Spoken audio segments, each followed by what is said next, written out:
Kung ay pagkakasarap po na rin gan rin yung lutong Arabic food na rin mga kapulutan.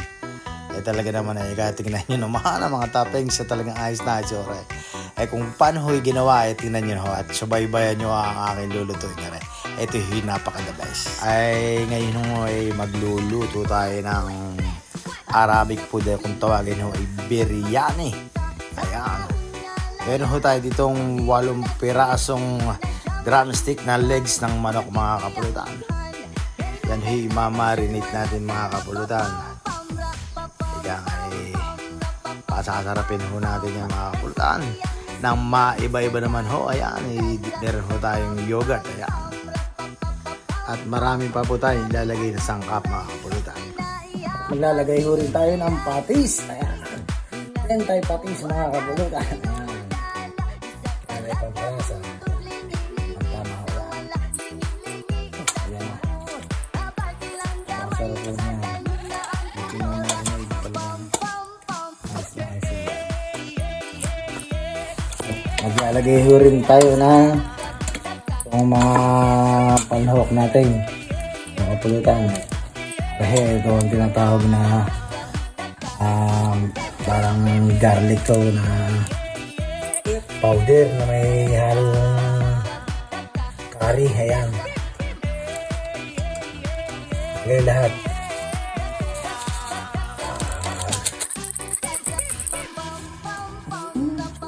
Ayan yung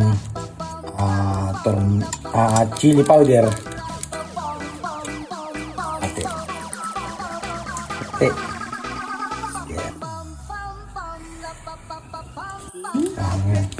Ayan yung dagli ni damong ligaw yata. lahat damong ligaw. Yan ang pampabango. Ayan turmeric. Ayan.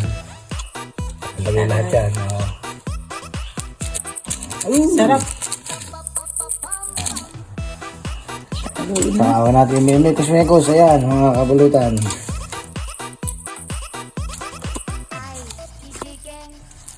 Biryani ala Pilipinas.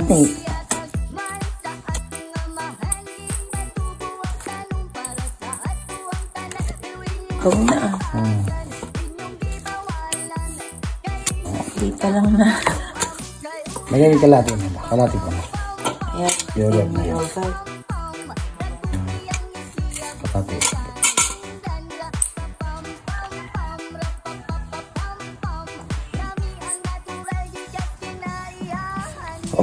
Basta yan.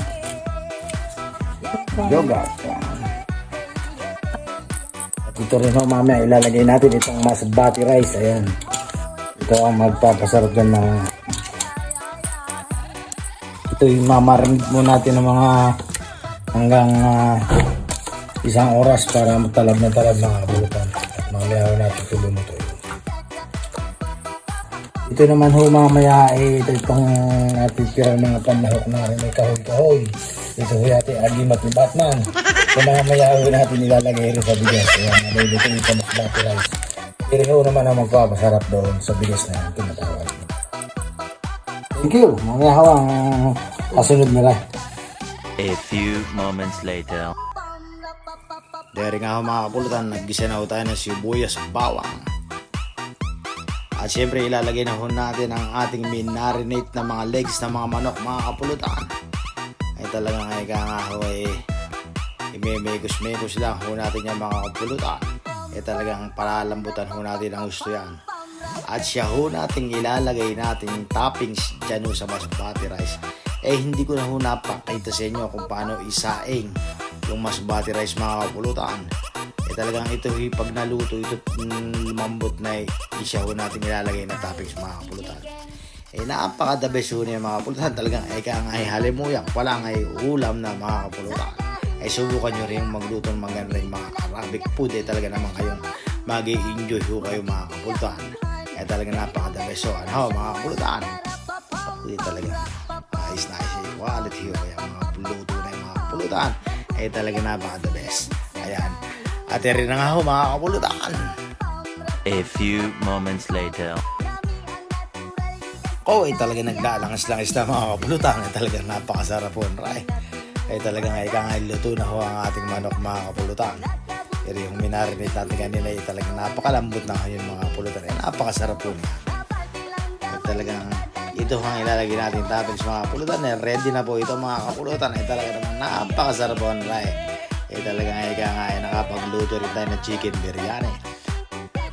Talaga naman ho napakaganda ho. Tingnan nyo naman mga kapulutan. Optional ho yung naglagay ho tayo ng tender juicy hotdog mga kapulutan at hiniwa-hiwang mga kamatis. Ayan. Ito po i-steam lang ng 10 minutes at ayos na po yung ating chicken biryani mga kapulutan. At maraming salamat sa inyo lahat mga kapulutan at God bless to all. Thank you so much.